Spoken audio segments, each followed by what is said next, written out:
Sura ya 18 ndio sura ambayo tunaingia siku hii ya leo ya kitabu cha Mwanzo. Leo tuko katika sura ya 18 ya kitabu cha Mwanzo. Sura hii ina mistari 33. Kwa hivyo tutaisoma yote kama ilivyo, hatutaruka sehemu hata moja. Kwa sababu nia yetu ni kulifahamu neno la Mungu, tuwe na Biblia nzima humu ndani. Tuwe tumeisoma kwa mtiririko wa siku hadi siku, sura hadi sura. Haya, basi karibu sana katika sura hii ya 18 ya kitabu cha Mwanzo, tuweze kwenda pamoja. Lakini kabla ya kuendelea na sura hii, tufumbe macho tuweze kuomba. Mungu wa mbinguni, samahani kwa makosa yetu ambayo tunayokutendea. Tumekukosa kwa namna nyingi sana. Tumekuwa wazinzi, tumekuwa waabudu mizimu kwa namna moja au nyingine. Tumekuwa watu ambao hatukuamini wewe. Tumekuwa tukilitaja bure jina lako. Lakini pia pengine tumekula rushwa kwa kutoa au kwa kupokea rushwa. Tumetamani tamaa mbaya. Tumefanya mambo mengi sana mabaya. Kila msikilizaji ambaye ataridhia kutumia muda huu kuomba msamaha Mungu, naomba uweze kumsamehe na naamini utamsamehe. Najiombea toba hata mimi. Kwa makosa niliyokutendea, naomba unisamehe sana Mungu wangu. Nipate kibali machoni pako kwa kunena na watu wako. Niruhusu ninene na watu wako katika muda na wakati huu. Wakumbushe wasikilizaji wetu hawa waweze kukumbuka kufanya toba na kuamua kuungama dhambi zao ili waweze kupata kibali machoni pako. Na kwa kufanya hivyo, basi somo hili litakuwa na nguvu kubwa sana katika maisha ya kila atakayelisikia. Tunaomba utusamehe makosa yetu sana Mungu. Tupe kibali tuweze kusikia neno lako na kubarikiwa. Ruhusu somo hili liweze kuwa nasi. Ruhusu tupate masomo yanayotoka katika sura hii ya 18. Roho wako Mtakatifu nawe nasi endelee kutufundisha kila wakati. Maana tunaomba hivyo tukiamini kupitia jina la Yesu Kristo. Amina. Katika sura hii ya 18 inaanza na mstari wa kwanza ikisema, Bwana akamtokea Ibrahimu karibu na mialoni ya Mamre alipokuwa ameketi mlangoni pa hema yake mchana wakati wa hari. Huo ni mstari wa kwanza. Sasa tusome mstari wa kwanza mpaka wa 33 ambapo ndipo tutakapokuwa tumemaliza sura hii. Tutaenda haraka kidogo lakini kwa utulivu wa hali ya juu. Karibu msikilizaji na mfuatiliaji wa chaneli yetu hii ya Mungu Tumaini. Bwana akamtokea Ibrahimu karibu na mialoni ya Mamre alipokuwa ameketi mlangoni pa hema yake mchana wakati wa hari. Akainua macho yake akaona, na tazama, watu watatu wamesimama mbele yake. Naye alipowaona alipiga mbio kuwalaki kutoka mlangoni pa hema, akainama mpaka nchi. Akasema, Bwana wangu, kama nimeona fadhili machoni pako, na kuomba usinipite sasa mimi mtumwa wako. Na yaletwe basi maji kidogo, mkanawe miguu, mkapumzike chini ya mti huu. Nami nitaleta chakula kidogo, mkaburudishe moyo. Baadaye mwendelee, iwapo mmemjia mtumwa wenu. Wakasema, haya, fanya kama ulivyosema. Basi Ibrahimu akaenda hemani kwa Sara, akasema, himiza vipimo 3 vya unga safi, ukande ufanye mikate. Ibrahimu akapiga mbio kwenda kundini, akaleta ndama wa ng'ombe aliye laini mzuri, akampa mtumishi, naye akahimiza kuiandaa. Akatoa siagi na maziwa na ndama aliyoiandaa, akawaandikia mbele yao. Akasimama karibu nao chini ya mti, nao wakala. Wakamwambia, yu wapi Sara mkeo? Akasema, yumo hemani. Akamwambia, hakika nitakurudia wakati huu huu mwakani, na tazama Sara mkeo atapata mwana wa kiume. Sara akasikia mlangoni pa hema aliyokuwa nyuma yake. Basi Ibrahimu na Sara walikuwa wazee na umri wao mkubwa, na Sara alikuwa amekoma katika desturi ya wanawake. Kwa hiyo Sara akacheka moyoni mwake akisema, niwapo mkongwe nitapata furaha na bwana wangu mzee? Bwana akamwambia Ibrahimu, mbona Sara amecheka akisema, mimi kweli nitazaa mwana nami ni mzee? Kuna neno gani lililo gumu la kumshinda Bwana? Kwa muhula wake nitakurudia wakati huu huu mwakani, na Sara atapata mwana wa kiume. Akakana Sara akisema, sikucheka, maana aliogopa. Naye akasema, sivyo, umecheka.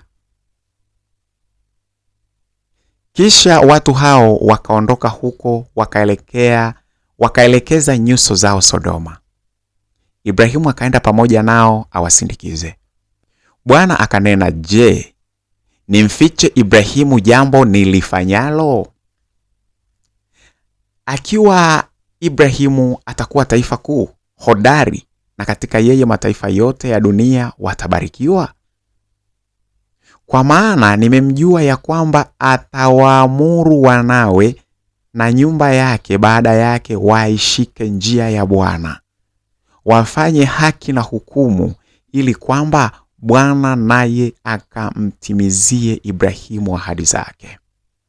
Bwana akasema, kwa kuwa kilio cha Sodoma na Gomora kimezidi na dhambi zao zimeongezeka sana, basi nitashuka sasa nione kama wanayoyatenda ni kiasi cha kilio kilichonijia, na kama sivyo nitajua. Basi wale watu wakatoka huko wakaelekea Sodoma.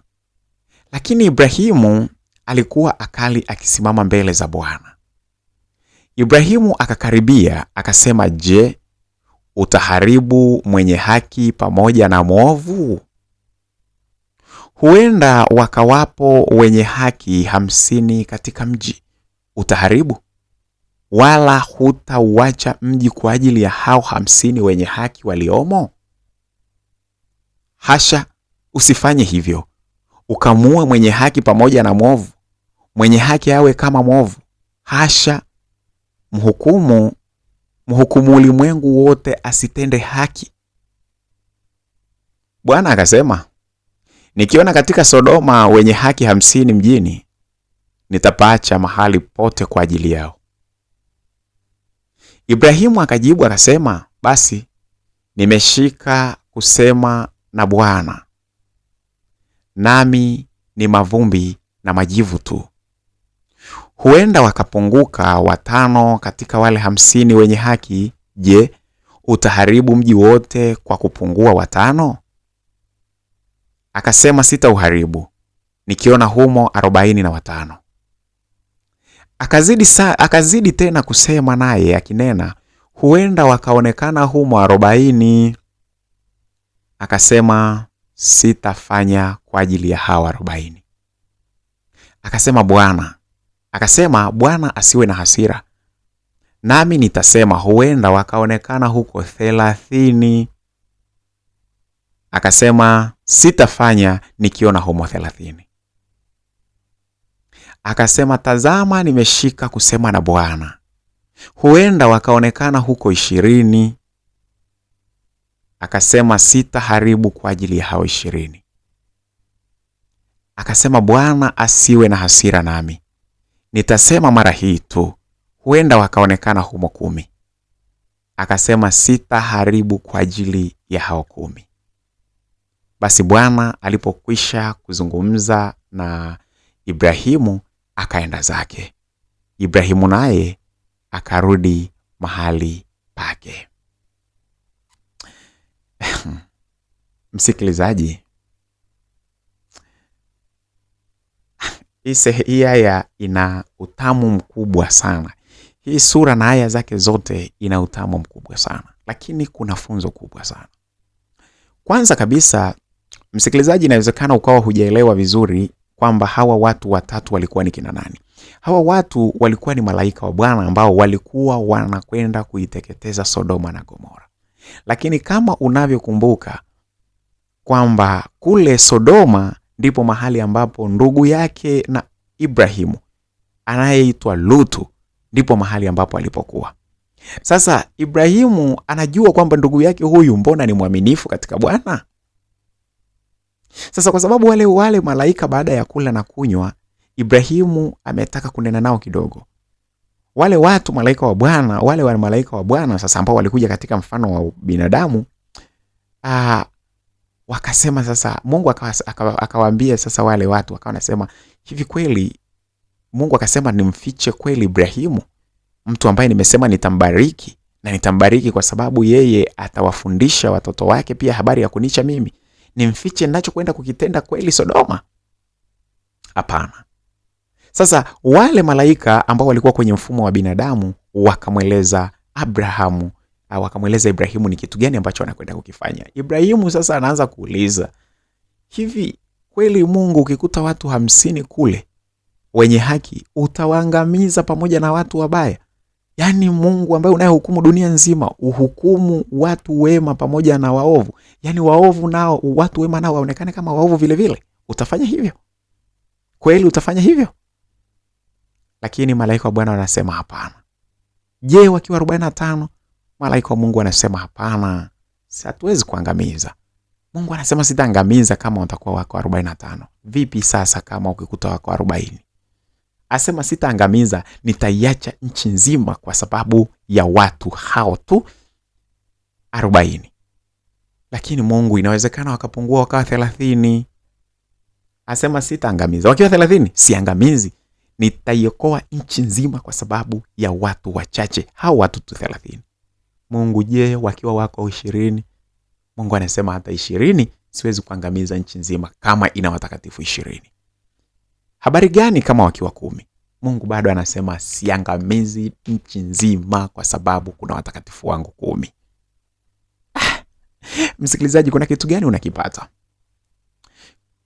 Mbele huko tutaona kwamba ilikuwaje, lakini katika aya hii Mungu anatoa somo fulani. Inawezekana katika ukoo mzima watu wako wote ni waabudu mizimu, watu washirikina, watu wabaya sana, watu ambao hawaamini sana katika Mungu, na Mungu ananuia pengine kuangamiza ukoo wako. Lakini kwa sababu yako wewe mmoja, Mungu anaweza kanusuru ukoo mzima. Akasema hapana, sitauangamiza huu ukoo kwa sababu una mtu mwema mmoja kati ya watu wengi sana. Ukoo una madhambi sana, lakini sitauangamiza.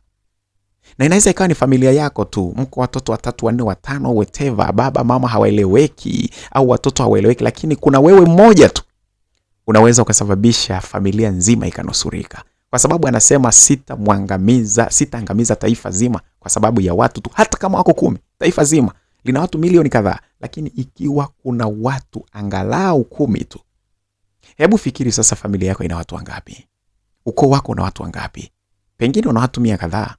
Sasa katika wewe mtu mmoja tu unaweza ukaokoa ukoo mzima. Mungu anasema siwezi kupoteza ukoo mzima ikiwa kuna watu wema wako ndani yake.